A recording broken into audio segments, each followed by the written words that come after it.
안녕하세요. 저는 지방에 살고 있는 30대 여성입니다. 평소 사연을 들으며 아침 잠을 깨우곤 하는데요. 오늘은 제 사연을 들려드리며 구독자님들의 잠을 깨워드릴까 싶어 용기를 내 제 이혼 사연을 보내봅니다. 남편과 전 휴대전화를 판매하는 매장에서 처음 만났어요. 가장 친한 친구는 그 매장의 직원이었는데 남편 역시 그곳에서 일하고 있었어요. 전 친구에게 휴대전화를 사러 친구의 직장을 찾았고 휴대전화 매장 치곤 엄청 넓은 데다 직원들도 많아 친구를 찾는 것이 쉬운 일은 아니더라고요. 친구도 손님을 보는 중인지 전화도 받지 않아 혼자 둘러보던 중에 남편이 말을 걸어왔고 전 친구가 여기서 일하고 있다며 혼자 구경하며 기다리는 중이라고 말하며 정중하게 사양했어요. 그렇게 어떤 기종으로 살지 고민하며 둘러보던 중 저를 발견한 친구가 저에게 다가왔고 전 친구의 추천대로 휴대전화를 구입하고 매장에서 나왔어요. 그날 저녁 친구에게 연락이 와 남편이 저에게 관심을 보인다며 연락처를 줘도 되냐고 묻더라고요. 그래서 전 친구에게 어떤 사람이냐고 물어봤죠. 남편이 입사한 지 얼마 되지 않아 정확히 어떤 사람인지 잘 모르겠으나 일은 잘한다고 하더군요. 전 번호를 알려주라고 했어요. 괜히 안 된다고 했다가 중간에서 친구가 곤란할 수도 있겠다는 생각도 있었지만 매장에서 본 남편의 인상이 나쁘진 않았거든요. 평소 곰돌이푸 같은 남자를 좋아했는데 딱 그런 스타일의 푸근한 인상이었어요. 그렇게 저흰 연락을 주고받다 연인 사이가 되었고 결혼까지 하게 되었죠. 결혼을 준비하며 얼굴을 붉힐 일이 있었는데 일단 그 이야기부터 시작할게요. 그땐 저희가 반지와 예물을 보러 다닐 때였는데 저와 남편이 유난히도 시간이 맞지 않아 남편 반지와 제 예물을 예비 신우와 함께 보러 가게 되었어요. 남편에겐 이미 친정에선 고가의 명품 시계를 해줬던 터라 저도 내심 기대를 하고 있었죠. 이왕 줄 거 주고 받을 거 받기로 한 결혼 어쩔 수 없이 준 대로 받고 싶더라고요. 그래서 전 남편에게 가방보다 금을 더 좋아하니 혹시나 명품 가방 사줄 생각이면 가방보단 금을 해줬으면 좋겠다고 미리 언지를 줬어요. 남편은 흔쾌히 알겠다고 했고 어머님께도 미리 말을 해뒀는지 어머님은 바로 저를 예물 전문 주얼리샵으로 데리고 가시더라고요. 이것저것 보고 있는데 딱 마음에 드는 목걸이, 팔찌, 반지 세트를 발견했고 직원분께 그것으로 좀 보여달라고 했죠. 그러자 어머님이 화들짝 놀라시며 저에게 핀잔을 주기 시작했어요. 어머 유나야, 너 정말 이게 예뻐서 보여달라고 하는 거야? 네? 네 어머님, 예쁘지 않아요? 전 얇은 거보단 좀 두께감 있는 게 예쁘기도 하고 저한테 어울리기도 해서 이런 디자인 좋더라고요. 어머 얘가 진짜 이렇게 안목이 없어서야. 요즘에 누가 두꺼운 걸 두르니? 촌스럽게. 그렇게 별로인가요? 전 예쁜데. 제가 이런 디자인이 잘 어울리기도 해서요. 별로야. 기다려봐라. 내가 골라주마. 얼떨결에 네라고 대답은 했지만 좀 당황스럽더라고요. 제가 차고 걸고 낄 건데 어울릴지 안 어울릴지는 제가 판단해야 하는 거 아닌가요? 그리고 요즘에 어떤 시대인데 유행을 따지나요? 제 개성에 사는 시대인데 할 말이야 많았지만 일단 지켜보기로 했습니다. 그래도 곧 시어머니가 될 뿐인데 이런 걸로 이런 곳에서 얼굴을 붉히고 싶지 않았으니까요. 거기에다가 그렇게 말씀하시는 어머님은 얼마나 대단한 안목을 가지고 계시나 궁금하기도 했고요. 한참을 고르고 고르시던 어머님은 저에게 이거 어떠냐며 물어오시더라고요. 어머님의 안목을 확인한 전 너무 당황스러워서 할 말을 잃었어요. 많고 많은 금덩이 가운데 어머님이 고르신 건 소박하다 못해 없어 보이는 실가락지 하나였고 그 옆엔 남편 반지로 딱 맞겠다며 골라두신 딱 봐도 비싸 보이는 반지가 올려져 있었고요. 이게 딱이구나. 어떻니?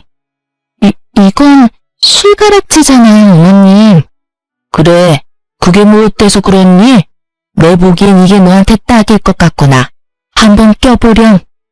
이러시면서 제 손가락에 마구 끼워 넣는데 막을 도리가 없더라고요. 레이어드링으로나 낄만한 반지를 무조건적으로 고급스럽다며 우기던 신우가 이내에 만족한다는 듯 손뼉까지 치며 말씀했어요. 어머나, 딱이네, 딱이야. 깔끔한 게 고급스러워 보이는구나. 너한테 딱 어울리는데 넌 어떠니? 딱 어울리지 않았어요. 그냥 한마디로 없어 보여도 그렇게 없어 보일 수가 없더라고요. 전 너무 뻔히 보이는 어머니의 속내의 당황을 넘어 어이가 없어졌고 얼마나 저를 무시하면 이럴 수가 있는지 제 상식선에선 이해가 되지 않았어요. 여러분은 이해가 되세요? 고가의 명품 시계를 해주고 실가락지 하나 받아온다는 게 제가 계산적이다, 속물이라 생각하시는 분들도 계실 수는 있겠지만 지금 생각해도 그건 아니다 싶으네요. 아무리 좋게 생각해 보려고 해도 전 좋게 생각되지 않았고 최대한 기분 나쁜 티를 내지 않으며 화장실로 일단 자리를 피했어요. 그리고 남편에게 전화를 걸었죠. 오, 자기야, 다 샀어? 내가 기가 막혀서 자기 엄마 진짜 왜 그래? 혹시 나 마음에 안 드신데? 그러신 거면 말로 하시지. 이게 무슨 꼴이야? 왜? 무슨 일인데? 흥분을 좀 가라앉히고 설명을 좀 해봐. 어머님이 글쎄 나한테 실가락지 하나 사주신다고 하더라? 내가 진짜 속물 같아 보일까봐 웬만하면 그냥 넘어가 보려고 했는데 아무리 그래도 이건 좀 아니지 않아? 너무하잖아 진짜. 뭐? 실가락지? 예물 보러 간 거 아니었어? 왜 아니겠어.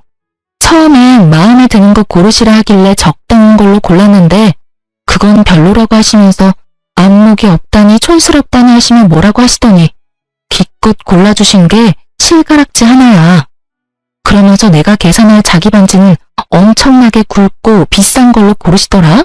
내가 바보도 아니고 어머님 속내가 뻔히 보이지 않겠어? 미치겠다 정말. 엄마가 왜 그러지? 미칠 사람은 나야. 우리 집에선 당신 대접해준다고 당신이 갖고 싶어하던 시계까지 기쁜 마음으로 사주셨는데 난 이런 대접이나 받고 이게 뭐야 진짜. 나 지금 기분 같아선 파혼이라도 하고 싶은 심정이야. 완전히 무시당하는 기분이라고. 그러니까 자기가 빨리 와서 이 상황 좀 해결해봐. 진심이었어요. 예물이란 게 뭔가요? 말 그대로 예의를 담아주는 물건 아닌가요? 그런데 저에 대한 예의가 실가락지라니. 어머님께 이런 거지 같은 취급을 받으니 결혼 마음이 싹 사라지려고 하더라고요. 마침 남편 회사 근처였기에 남편은 생각보다 더 빨리 샵으로 들어왔고 불이 나게 달려온 남편을 본 시모는 말까지 더듬으며 조금 전과는 전혀 다른 태도를 보이더군요. 이윤아야, 다시 보니 아까 네가 고른 게 제일 괜찮은 것 같으네. 다시 보니 고급스럽네. 이걸로 할까? 아깐 별로라고 하셨잖아요. 촌스럽다고 하셨는데 다시 보니 괜찮으세요? 그래, 다시 보니 괜찮네. 어느새 저와 어머님 근처까지 걸어온 남편은 어머님이 애써 감추고 있던 실가락지를 발견했고 그 반지를 들어올리며 어머님께 따져 묻더라고요. 엄마, 이건 뭐야? 설마 이거 윤아 사주려고 그랬어? 고작 이 반지를? 아니야. 내가 미쳤니? 절대 아니야. 지금 이 세트로 사자고 말 끊는 상황이었어, 아들. 필사적으로 부인하던 어머님은 재빠르게 계산을 해버리시더라고요. 뒤에 안 사실이지만 어머님은 예물을 산다는 명목으로 남편에게 꽤 큰 돈을 받았더라고요. 그러면서 실가락지 하나만 사주시려고 했으니 남편의 등장에 태세가 바뀌신 건 어찌 보면 당연한 것이었죠. 남편은 어머님을 쏘아보며 저의 눈치를 살피고 있었고 어머님은 눈을 흘기는 남편의 코앞으로 자신이 고른 남편의 반지를 내밀었어요. 아들 반지는 이걸로 골랐어. 한번 껴봐. 아, 엄마, 이렇게 굵은 건 불편해. 그리고 결혼 반지인데 윤아 반지랑 똑같은 디자인으로 해야지. 그냥 윤아 반지랑 같은 걸로 할게. 남편의 말에 어머님은 눈앞에서 돈이라도 뺏긴 듯한 표정을 지으며 남편을 설득하려 애썼지만 남편은 단호했어요. 결국 어머님의 뜻대로 된 건 하나도 없는 쇼핑은 끝이 났고 저는 기분이 나쁘기도 했지만 꽤 만족스러운 결과였어요. 앞으로의 시댁 생활이 걱정되지 않는 것은 아니었지만 저의 연락 한 통이 달려와 상황을 정리하는 모습을 보며 충분히 잘 헤쳐나갈 수 있다고 생각했어요. 그런 제 생각은 크나큰 오산이었더라고요. 어머님은 생각보다 더 대단한 사람이었고 남편이란 방패막이도 한계가 있었죠. 시댁과 친정은 우연히도 한 동네였을 뿐 아니라 꽤 가까운 거리였는데 그 가운데 신혼집이 있었어요. 벌써 한숨과 탄식이 나오시죠? 저라고 왜 안 그랬겠어요? 전 좀 더 먼 곳에서 살고 싶다고 강하게 어필했지만 어머님이 이것만은 양보 못한다며 노발대발 난리를 피우는 바람에 제가 양보하게 되었어요. 친정도 가까우니 그것의 위안으로 삼기로 한 것이었죠. 그렇게 저흰 봐두었던 아파트 대신 주택에 전세로 들어가게 되었고 어머니는 틈만 나면 저를 불러대더라고요. 전 광고 쪽에 프리랜서로 일하고 있던 터라 집에서 일하는 경우가 대부분이었기에 꼼짝없이 불려다닐 수밖에 없었어요. 남편에게 다 알리고 또 방패막이 되어달라 할까 하는 생각도 하지 않았던 건 아니었지만 그 당시에 남편이 바쁘기도 했고 그렇게 한다 한들 인연 끊을 것도 아닌데 굳이 얼굴 불킬로 만들지 말자 싶어 남편에겐 아무 말도 하지 않았어요. 그렇게 전 시댁에 불려다녔고 모든 것이 짜증났지만 제일 짜증이 나는 것은 저의 차림에 대한 어머님의 간섭이었어요. 하루는 휴대전화를 보여주며 말하시더라고요. 유나야, 이것 좀 보렴.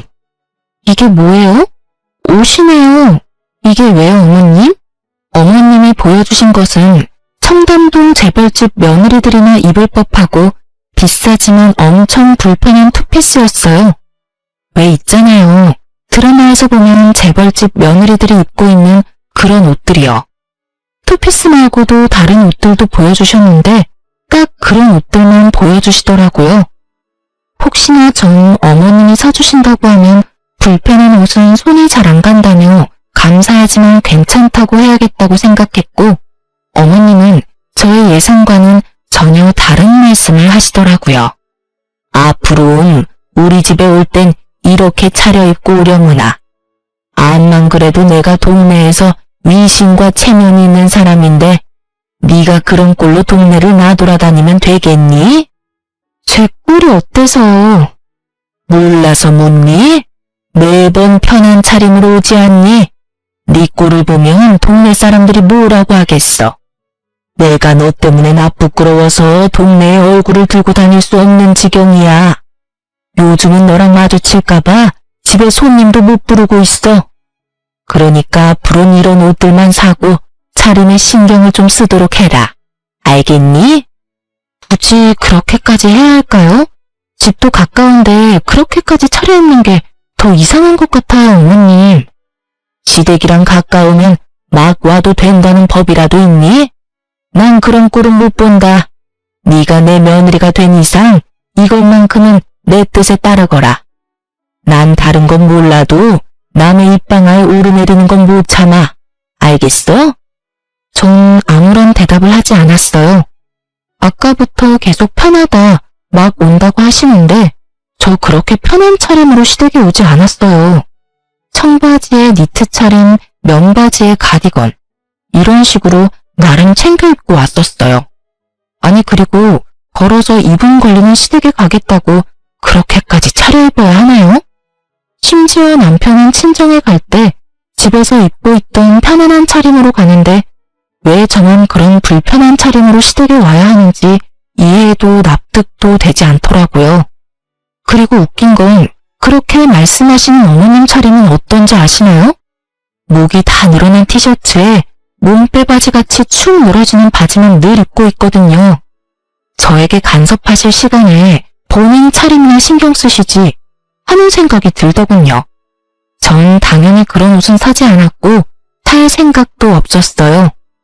그래도 어머님 말씀은 완전히 무시하긴 좀 그래서 나름 불편하지 않은 선에서 과하지 않게 신경 써서 입고는 가드렸어요. 그런 저의 모습에 어머님은 역정까지 내시며 뭐라고 하시더라고요. 예, 너는 내 말을 어떻게 들은 거야? 내가 분명 옷차림에 신경을 쓰라고 했지? 너 지금 나 무시하니? 너는 말해라. 난 내 마음대로 하련다. 이거니 지금? 어머님, 무슨 말씀을 그렇게 하세요? 제가 설마 그렇게 어머님을 무시하겠어요? 그런 거 전혀 아니고요. 어머님이 말씀하신 고급스러운 옷으로 알아봤는데 글쎄 100만 원 가까이 하는 것도 있고 제일 저렴한 게 100만 원 조금 안 되더라고요. 너무 비싸서 못 샀어요. 저도 정말 사고 싶었는데 그래서 드리는 말씀인데 어머님이 좀 사주시면 안 될까요? 선물 주신다고 생각하시고 사주시면 제가 감사한 마음으로 입고 올게요. 이왕 사주시는 김에 한 두세 벌 사주시면 번갈아 가면서 입고 올 수 있을 것 같아요. 어머님의 어이없는 요구에 전 뻔뻔하게 대응했고 그런 저의 대응에 어머님은 할 말이 없으신지 말을 돌리시더라고요. 어머님은 당연히 사주실 리가 없었고 전 그날 이후 평소 차림대로 다닐 수가 있었어요. 시댁에 자주 물러가긴 했지만 그것도 적응이 되니 할만하더라고요. 사연에 등장하는 다른 시어머니들과는 다르게 어머님은 몸을 쓰는 일 대신 저와 수다를 떨었고 그 시간이 곤욕스러울 때도 있었지만 대부분은 뭐 참을만 했어요. 그렇게 짚고 시댁을 오가는 생활에 적응이 될 때쯤 김장철이 다가왔어요. 남편에게 들은 바론 김장을 크게 하지 않는다고 들었는데 어머님은 무슨 작정을 하셨는지 배추 100포기를 주문하셨다고 하시더라고요. 전화로 그 이야기를 어머님께 전해 듣는데 당황스럽기까지 하더군요. 그러면서 하시는 말씀이 정말 가관이었습니다. 그런데 너 김장은 할 줄 알지? 그 정도는 배워서 시집 온 거지? 아니요. 친정에서 하는 건 본 적 있는데 직접 해본 적은 없어요. 어머님, 아무래도 100포기는 너무 많은 것 같은데 좀 줄이는 건 어떠세요? 100포기가 많긴 뭐가 많니? 그것도 한 끼 두 끼 먹다 보면 금세 돈나. 어휴, 올해는 며느리도 있어서 좀 편하게 하겠다 싶었는데 넌 도대체가 김장도 안 배우고 뭐 했니? 요즘 시집가면서 김장까지 배우고 가는 여자가 몇이나 되나요? 또 시작이구나 싶은 마음이 들더군요. 그러게요. 남편이 자기 집은 김장 크게 안 한다고 해서 굳이 배울 필요가 있을까 싶었는데 100포기나 하신다고 하니 제가 뭐 드릴 말씀이 없네요. 작년까진 그랬지. 하지만 이제 너도 시집 왔고 이 정도는 당연히 해야 하지 않겠어? 너도 먹고 우리 아들도 먹어야 할 거 아니야. 아, 네.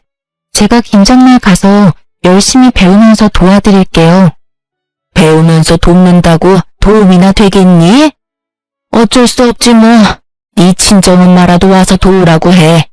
네가 못하니 사돈이라도 와서 도와야지 어쩌겠어? 딸이 못하니까 엄마라도 와야지. 저희 엄마요? 아, 같이 하시고 나누시게요? 어차피 엄마도 김장하시니까 한번 여쭤볼게요. 아마 좋다고 하실 것 같긴 하네요. 예, 그게 무슨 소리니? 나눠주긴 뭘 나눠줘? 그냥 와서 너 대신 일만 하라는 뜻이다. 이때까지 내가 한 말 뭐로 들었니? 100포기 가지고 누구 코에 붙인다고 그걸 나눠줘? 무슨 저희 엄마가 시댁 전용 도우미도 아니고 이쯤 되니 한번 해보자는 뜻으로밖에 들리지 않더군요. 생각하는 것만큼 호락호락하지 않은 며느리라는 것을 기필코 보여드려야겠다는 생각이 들었어요. 그러니까 저희 엄마한테 무급으로 가서 일만 하고 가란 이 말씀이네요? 그래, 이제야 내 말 뜻을 제대로 알아듣는구나. 그러면 김장 날짜 정해서 알려줄 테니 사돈한테 말 좀 전해주려무나. 아니요, 어머님. 옛말에 일하지 않는 자 먹지도 말라고. 저희는 김치 안 먹고 일도 안 할게요. 남편이 워낙 김치를 좋아하니 가서 도와드리고 좀 받아오려고 했는데 친정엄마까지 고생시켜가면서 먹고 싶지는 않아서요. 그깟 김치 안 먹어도 되니까 어머님 혼자 하시고 아버님이랑 사이좋게 나눠드세요. 그러면 끊을게요. 들어가세요, 어머님. 저는 전화를 끊어버렸고 그 뒤로 오는 어머님의 전화는 받지 않았어요. 어머님의 생각이 가당치도 않아 헛웃음만 나오던 그때 계속해서 어머님이라고만 뜨던 휴대전화 액정에 친구 이름이 보이더라고요. 그 친구는 남편과 함께 일하는 친구였는데 전화 올 시간이 전혀 아닌데 전화가 와 혹시 남편에게 무슨 일이 생겼나 싶은 마음에 급하게 전화를 받았어요. 여보세요? 이 시간에 무슨 일이야? 일하는 시간 아니야? 숨 좀 쉬면서 물어라. 일하는 시간 맞는데 네 남편이 연락이 안 돼서 집에 없어? 급하게 일 때문에 물어볼 게 있는데 전화를 안 받네. 응? 그게 무슨 말이야? 우리 남편 오늘 출근 안 했어? 아침에 출근한다면서 나갔는데? 에? 아닌데? 네 남편 오늘 연차 썼는데? 이게 무슨 상황이야 대체? 그러게, 일단 전화 끊어봐봐. 내가 다시 전화할게. 친구의 말대로 이게 무슨 상황인가 싶더라고요. 오늘 아침 출근한다며 나간 남편의 뒷모습이 아직도 기억에 생생한데 연차를 쓰고 출근을 하지 않았다뇨? 갑자기 불안하더라고요. 남편이 허튼 짓 한다고 상상조차 못했던 터라 남편의 행방은 가늠도 되지 않은 채 그저 불안했어요. 그렇게 밀려오는 불안함으로 눈알만 굴리고 있는 그때 순간적으로 남편과 연애 시절 썼던 커플 앱이 떠오르더라고요. 그 앱엔 위치 추적 기능이 있었는데 아주 정확하진 않아도 꽤 괜찮았던 기억이 났어요. 전 주저하지 않고 남편의 위치를 확인하니 어느 공원이었고 전 외투와 지갑을 챙겨 남편이 있는 곳으로 향했어요. 출근을 하지 않은 남편 그리고 공원. 택시를 타고 가는 내내 저의 머릿속에 온갖 불안감 가득한 상상들이 오갔어요. 그중 남편의 외도에 대한 상상은 단 하나도 없었기에 택시에서 내려 남편을 찾은 저는 큰 충격에 빠지게 되었어요. 네, 남편은 출근한다며 저를 속이고 나가선 낯선 여자와 커플 자전거를 타고 있더라고요. 매서운 바람이 부는 추운 날 뭐가 그렇게도 좋다고 자전거를 타며 그리도 해맑게 웃고 있는지 저는 무의식적으로 몸을 숨기고 남편을 훔쳐보았고 혹시 모르는 상황을 대비해 사진도 찍어두었습니다. 이런 상황에서 사진이나 찍을 정신이 있을까 했었는데 머리보다 손이 먼저 움직여 사진을 찍고 있더라고요. 그렇게 전 남편과 상간녀를 뒤쫓으며 두 사람의 행복한 모습을 사진으로 남겼고 그러는 와중 남편이 휴대전화를 2대 쓰고 있다는 사실을 알게 되었어요. 제가 아는 남편의 휴대전화는 저와 커플로 S사 휴대전화였는데 상간녀와 함께 있던 남편의 손엔 사과 휴대전화가 들려있더라고요. 외도 사실을 확실하게 확인한 저는 집으로 돌아왔고 그제서야 눈물이 나더라고요. 어머님이 틈만 나면 시댁으로 불러 귀찮게 하는 것도 툭툭 뱉는 말로 상처를 주시는 것도 남편만 보며 참고 견뎠어요. 누구보다 가정에 헌신적이고 저를 사랑해준다고 생각했기에 어머님의 괴롭힘도 남편에게 알리지 않고 혼자 해결하며 지냈던 것인데 남편의 사랑은 거짓이었고 저의 무조건적인 믿음과 사랑을 이런 식으로 돌려준다고 생각하니 눈물이 멈추지 않더군요. 저는 제가 생각했던 것보다 남편을 훨씬 더 사랑하고 있었더라고요. 그런 제 마음은 그 많은 눈물과 함께 흘렀고 마음의 진정이 찾아올 때쯤 저의 머릿속엔 딱 2글자만이 남았더군요. 복수. 이제 저에게 남은 건 복수뿐이었고 어떻게 하면 이 상처받은 마음을 달랠 수 있을까 생각했어요. 일단 아무렇지 않은 척을 하며 더 많은 사실을 알아내기로 결정했어요. 상간녀의 신상부터 해서 두 연놈이 언제 처음 만났고 어디까지 진전이 된 사이인지 다 알아야만 했으니까요. 저녁이 되자 평소와 다름이 없는 모습의 남편이 돌아왔고 전 역시 평소와 똑같은 모습으로 대하며 남편이 잠들기만을 기다렸죠. 12시가 넘어갈 무렵 남편은 잠이 들었고 전 남편의 차로 향했어요. 남편이 씻는 사이 가방과 옷가지를 뒤졌었는데 그곳엔 사과 휴대전화가 없었으니 남은 곳은 차뿐이었죠. 저의 예상대로 두 번째 휴대전화는 남편의 차 안에 있었고 전 쉽게 잠금을 풀고 판도라의 상자를 열었습니다. 그 상자 속엔 정말 보고 또 봐도 경악스러운 사실들이 무수히 쏟아져 나오더군요. 저의 남편은 생각보다 더욱더 능력자였어요. 그때 당시 연락하고 있던 여자가 1명도 아니고 2명도 아니고 무려 5명이나 되더라고요. 너무 황당하고 어이가 없으니 웃음이 터져 나오는데 속된 말로 미친년처럼 소리내서 웃었어요. 그러면서도 손을 부지런히 움직이며 눈은 열심히 상간녀들과의 대화를 읽어나갔죠. 처음 만난 시기, 애정의 정도와 그에 따른 진도는 각기 달랐지만 방법만큼은 소름이 끼치게 똑같더군요. 다들 지금 머릿속에 떠올리고 계신 그 방법이 맞아요.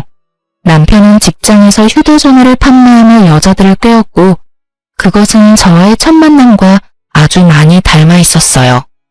이보다 더 절망스러운 느낌은 없을 것만 같았는데 절벽에서 겨우 매달리고 있다가 떨어진 것처럼 절망스럽더라고요. 그 절망 가운데 한 가지 충격스러운 사실은 이 여자들은 모두 남편이 유부남인 걸 모른다는 사실이었어요. 결혼 전문기인데 집에선 결혼 이야기가 없는 둥 남편이 총각 행세를 했음을 증명하는 내용들이 있었으니까요. 모든 내용을 살펴본 저는 여자들이 알았든 몰랐든 외도는 외도이니 전화번호를 포함한 모든 것들을 제 휴대전화로 옮겼어요. 그리고 집으로 돌아와 생각을 정리했죠. 이렇게나 빨리 모든 증거를 잡을 수 있을 거란 생각도 못했는데 생각보다 빨리 그리고 월척을 낚아 심장이 빨리 뛰더라고요. 더 이상 파봤자 나올 것도 없어 보였고 무엇보다 더는 그 인간과 한 공간에 있고 싶지 않았던 터라 머릿속에 가득한 계획을 실행하기로 했죠. 그렇게 날이 밝았고 밤을 꼴딱 지새운 저와는 달리 아주 푹 잔 남편은 밥 한 그릇을 다 비우고 출근했어요. 밥 한 톨 남기지 않고 싹싹 긁어먹는 남편을 보며 오늘 하루 고단할 테니 잘 먹어두라고 속으로 말했네요. 내가 차려주는 마지막 만찬이라고요. 남편이 나가고 얼마 지나지 않아 친구에게서 전화가 걸려왔고 그때부터 친구의 생중계가 시작되었어요. 유나야, 네 말대로 여자들이 찾아왔어. 5명 다 찾아왔다고. 진짜 전부 유부남인 줄 몰랐나 봐. 매장 문 열기 전부터 와서 기다리고 있더라니까. 단단히 벼르고 왔나 봐. 표정들이 얼마나 살벌하던지 눈도 못 마주치겠더라니까. 네, 그렇습니다. 전 그 상간녀들에게 문자를 보내 당신들이 만나고 있는 남자는 유부남이라며 등본과 함께 결혼사진을 보내주었어요. 그러면서 각자 복수는 알아서 하라고 했죠. 그렇게 하면 속은 거란 여자들이 어떻게든 행동을 취할 테고 그렇게 해서 상간녀와 피해자를 가리기로 한 것이었어요. 저의 연락을 받고도 아무 행동도 취하지 않는 여자가 있다면 그 여자는 상간녀로 간주하고 승소, 패소와 상관없이 상간녀 소송을 진행할 계획이었죠. 5명의 여자 중 1명 정도는 남편이 유부남인 걸 알고 있진 않을까 했는데 이러한 제 예상과는 달리 5명 다 정말 피해자였더라고요. 1~2명 정도는 저에게 연락이 올 줄 알았는데 5명 다 매장으로 찾아갔다니 참 대단한 여자들만 골라서 만났다 싶더라고요. 지금 난리 났어. 네 말대로 전부 여기서 휴대전화 산 사람들이었어. 유부남 주제에 만나달라고 그렇게 쫓아다니면서 소리 지르고 울고 난리야. 1번 여자가 방금 미친놈 따귀를 때렸고 2번 여자도 때릴 건가 봐.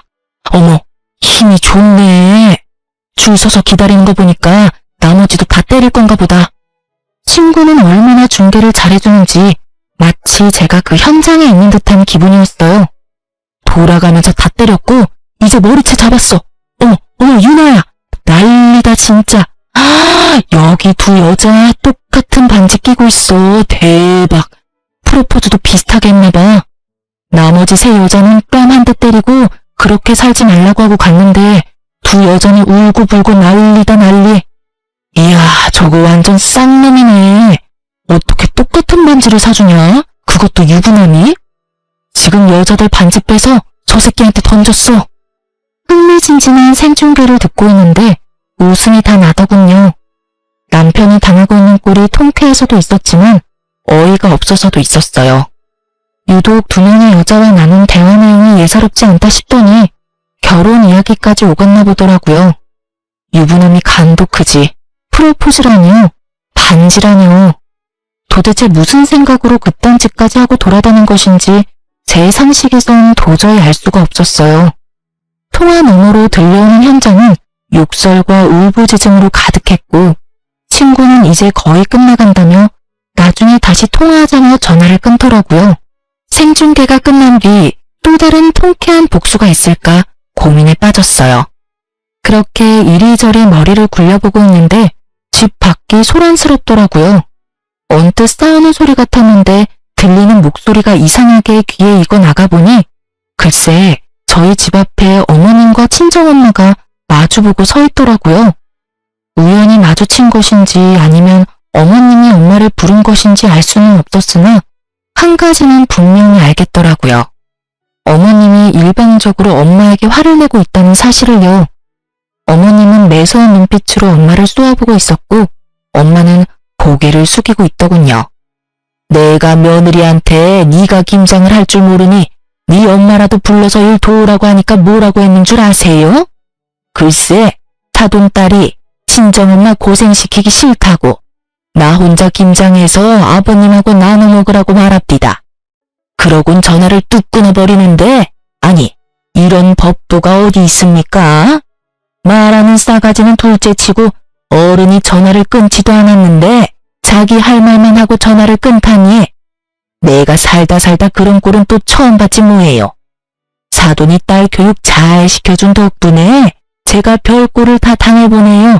감사합니다 사돈. 기분이 많이 상하셨나 보네요 사돈. 걔가 그럴 애가 아닌데 왜 그랬나 모르겠네요. 아마 요즘 안 좋은 일이 좀 있었나 보네요. 안 좋은 일이 있으면 어른한테 그런 식으로 굴어도 된다는 말입니까? 사돈이 이런 식으로 감싸고 도시니 유나가 그렇게 버릇이 없지 않습니까? 감쌀 게 따로 있지.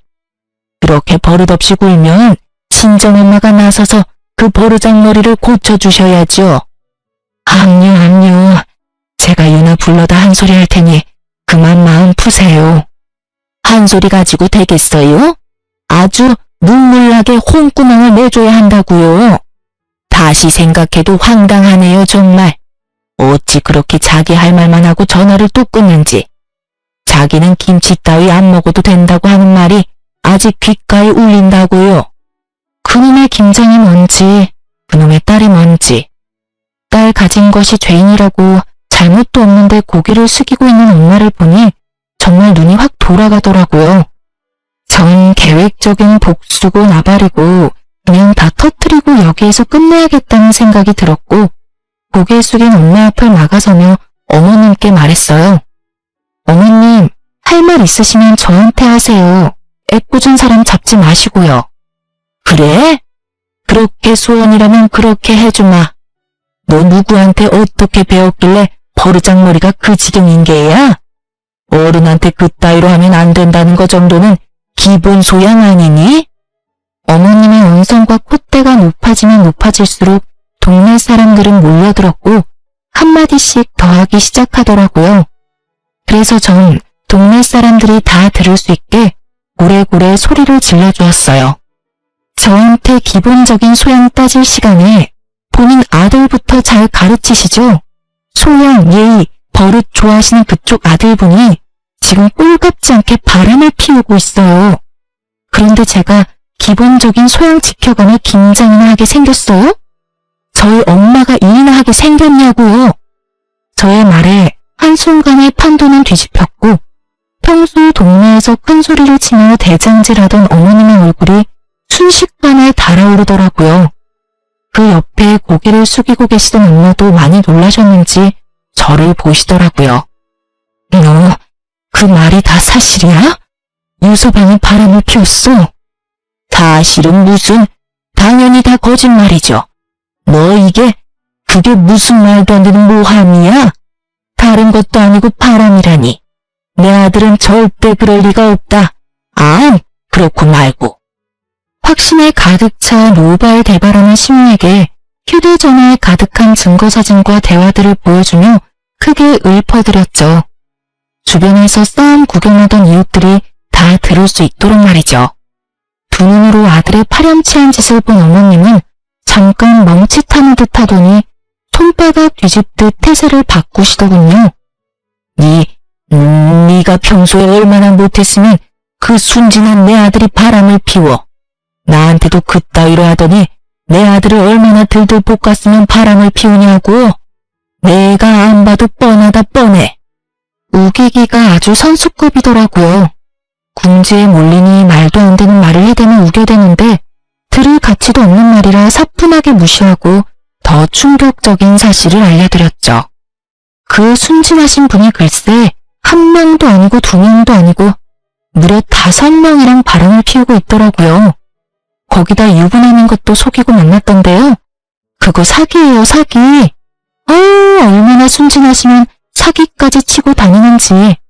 2번 순진했다간 아주 큰일 나겠더라고요.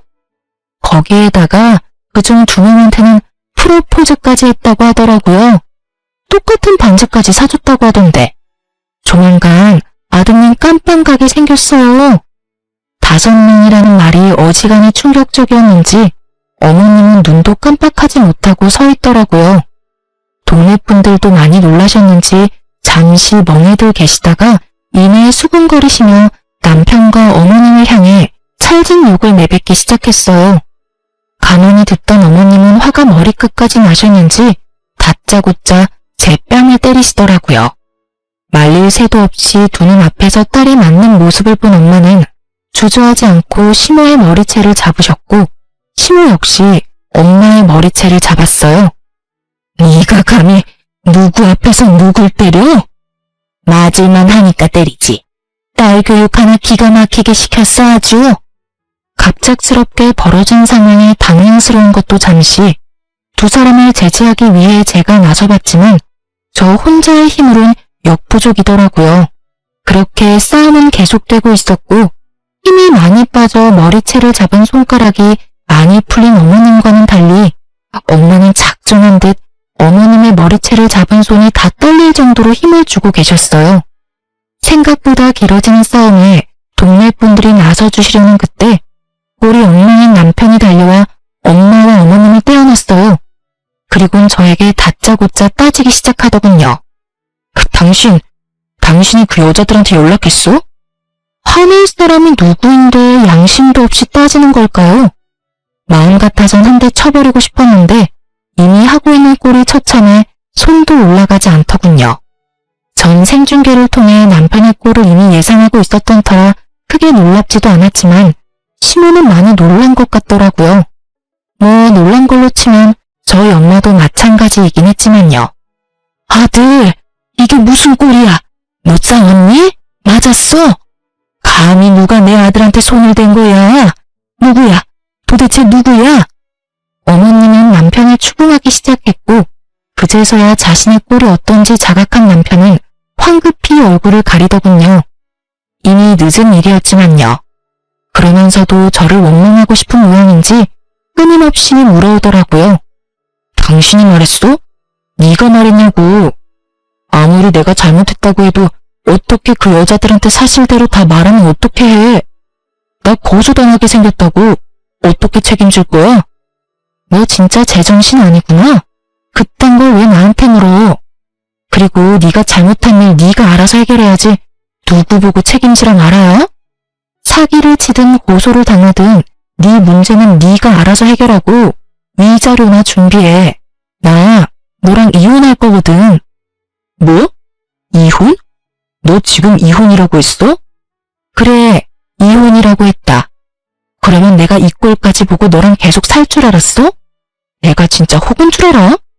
내가 이혼을 해줄 것 같아? 나 이혼 절대 안 해줄 거야.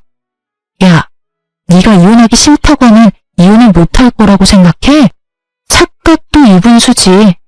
네가 지은 죄가 얼만데 지금 그런 착각을 하고 있는 거야. 지은 죄라고 했냐? 그래, 네가 무슨 짓을 어떻게 누구와 하고 다녔는지에 대한 증거가 나한테 차고 넘치게 있거든? 그러니까 허튼 생각하지 말고 위자료나 준비해. 1명도 아니고 5명이랑 외도나 저지른 주제에 낯짝도 뻔뻔하기도 하지. 하긴 그렇게 뻔뻔하니 그딴 짓이나 하고 있었겠네. 대단하다 대단해. 저의 남편의 대화, 그리고 결정적으로 남편의 몰골로 외도가 확실해지자 동네 분들은 더욱 손가락질하며 욕을 하기 시작하더라고요. 남편의 욕도 욕이었지만 어머님에 대한 욕이 많더라고요. 갖은 욕설을 듣고 있던 어머님은 아들의 이혼 사실보다 본인이 당할 망신이 더 걱정인지 저를 모함하기 시작하더군요. 이거 네가 모두 꾸민 짓이지? 네가 전부 꾸미고 내 아들 함정에 빠뜨린 것이지? 이 독한 년이 꾸민 짓이 분명해. 분명하다고. 도대체 뭘 어떻게 꾸미면 5명의 여자를 남편에게 붙이고 이런 상황까지 올 수 있는 것일까요? 저는 더는 이 인간들과 얼굴을 마주하고 싶지도 시시비비를 따지고 싶지도 않더라고요. 그래서 저는 어머님의 손길을 가뿐히 쳐내고서 남편 쪽으로 어머님을 밀쳐버렸어요. 그리고는 남편을 향해 말했죠. 야, 네 엄마 데리고 당장 꺼져. 지금 당장 꺼지지 않으면 증거로 모아뒀던 사진들 여기 계신 모든 분께 구경시켜 드릴 거야. 그냥 하는 말 아닌 거 알지? 제가 눈을 희번덕거리며 말하니 남편도 주변 시선에 신경이 쓰였는지 시모를 모시고 시댁으로 갔고 그 길로 전 이혼을 진행했어요. 바로 변호사를 선임했고 소송을 걸었어요. 이혼 준비로 바쁘게 지내고 있는 와중에 남편 놈과 함께 일하는 친구에게서 연락이 왔어요. 제 안부를 물으며 그놈이 어떻게 지내고 있는지 알려주더군요. 유나야, 어떻게 지내? 이혼 준비하면서 그렇게 지내지. 걱정하지 마. 생각했던 것보단 잘 지내. 그래, 그렇다면 다행이고. 내가 얼마나 걱정했는지 몰라. 처음에 그 인간이 네 번호 물을 때 내가 가르쳐주는 게 아니었는데. 아니야. 내가 알려주라고 해서 네가 알려준 거잖아. 엄연히 따지면 전부 내 탓이지 뭐. 난 정말 괜찮으니까 괜히 자책하지 마. 그나저나 그 인간은 거기 계속 다니고 있어? 출근은 해? 놀랍게도 다니고 있어.